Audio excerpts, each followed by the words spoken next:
you don't know who I am, my name is Jacob Weisenberger. I'm a guitarist, performer, and instructor. Today, we're going to go over left-hand technique for classical guitar. Let's get into it.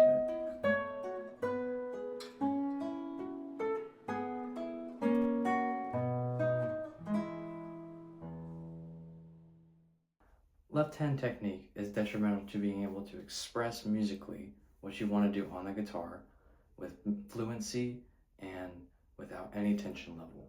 The great Pepe Romero, part of the Romero family of guitarists, said that each left-hand finger is like a dancer. They should move elegantly and with grace, and each finger should move individually apart from the group. So 1, 2, 3, and 4 should all move on their own in their own way, just like each ballerina dancer.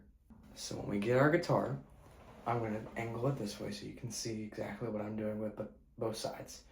To get a good left-hand position, it starts with the thumb. So we want to put the thumb behind the neck, like so, as you can see.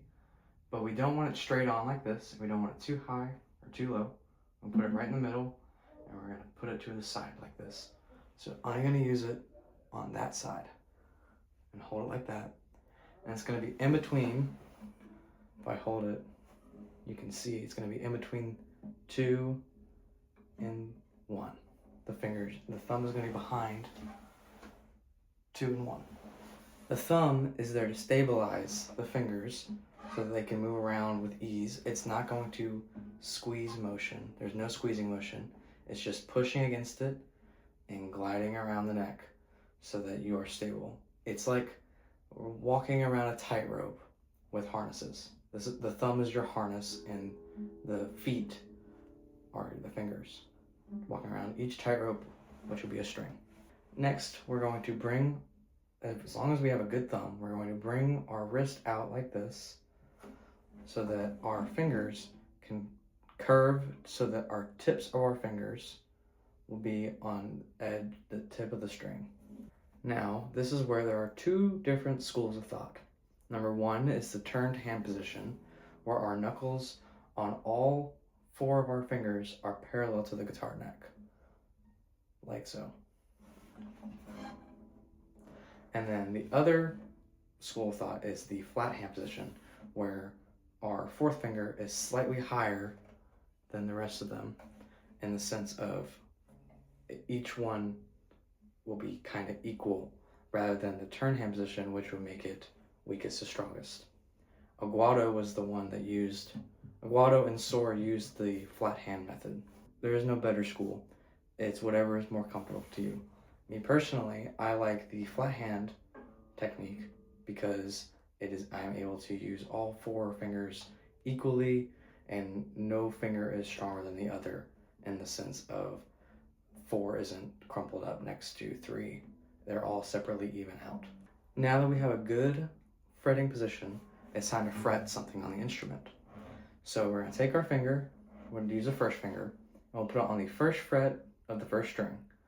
First string is E, first fret. And now what we're going to do is we're going to use the tip of our finger, and we're going to bring it close to the fret wire, which is this metal thing right here. Not on top of it, but not too far away. On top of it would sound like, and too far away would sound like. You want to get right next to it, and you want to press down, and you want to pull it towards you. And to support it with the other arm, you push down, so that it's kind of like a lever system. And so I push down, and then I get a clear tone. Same with all other fingers. Now, our thumb is not pressing forward and is not squeezing. It is there just to stabilize, like I said before.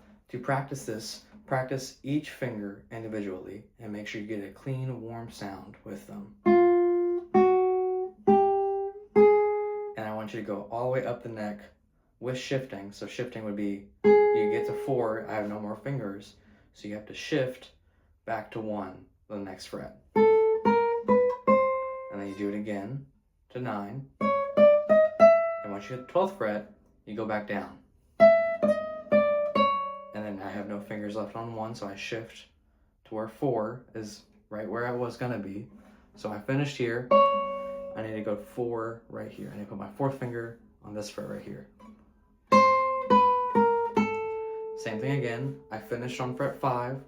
Now I need to slide 4 to fret 4. That is called the shifting exercise. So in full, the shifting exercise would be 1, 2, 3, 4, shift to fret 5, 1, 2, 3, 4, shift to fret 9, 1, 2, 3, 4. And then reversed, going back down, would be 4, 3, 2, 1, shift to fret 8 with 4, 4, 3, 2, 1, shift to fret 4 with 4, 4, 3, 2, 1. If you need help with the right hand, I have a video about right hand positioning. Now that you have gotten used to be able to fret a note on the guitar with each finger, now we can talk about fretting positions. In the guitar language, we call these positions because our fingers are in this so-called position, and identifying it is basically, say I'm in this position right here. My first finger starts on fret 1, then fret 2, 3, and 4 with each finger. This is called position 1 because our first finger is on fret 1. If I were to move this up to 2, it would be position 2, 3, 4, 5, all the way up to the neck. This can get kind of confusing if, say, you're playing a melody with right here with 2 and 3.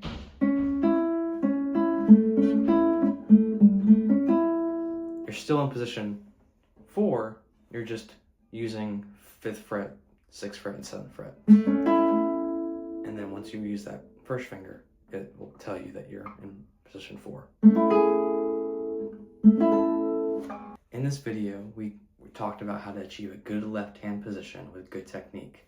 Not squeezing motion and not straight on with the thumb, but curved a little bit on the left side of the thumb is where you want to put your thumb behind the neck, in the middle of the neck, not too high, not too low. We also talked about how to correctly fret a pitch without getting any buzzing sound, not on the fret wire and not too far away from the fret wire, but just close enough to it. And we use the tip of our fingers. Each tip of the finger should be used. I would like to point out that this will take time to get used to because your tip of your fingers are very delicate and you're not used to it as something being pressured onto it. Over time, you'll build up calluses on your fingers and you won't be able to really feel anything at the point, and it'll be all worth it. Lastly, we talked about the different positions for fretting, such as if your first finger is on fret 1, that is called first position. Fret 1 is first position. And wherever fret number 1 is, that is the position you're in. So if my first finger is on fret 3 or around that area, you're in position 3. Same thing if it was on fret position 7 or position 15. No matter where your first finger is able to comfortably fret without spreading apart, that is the position you're in. Thank you so much for watching. I hope you enjoyed this video. If you have any questions, please leave them in the comments below.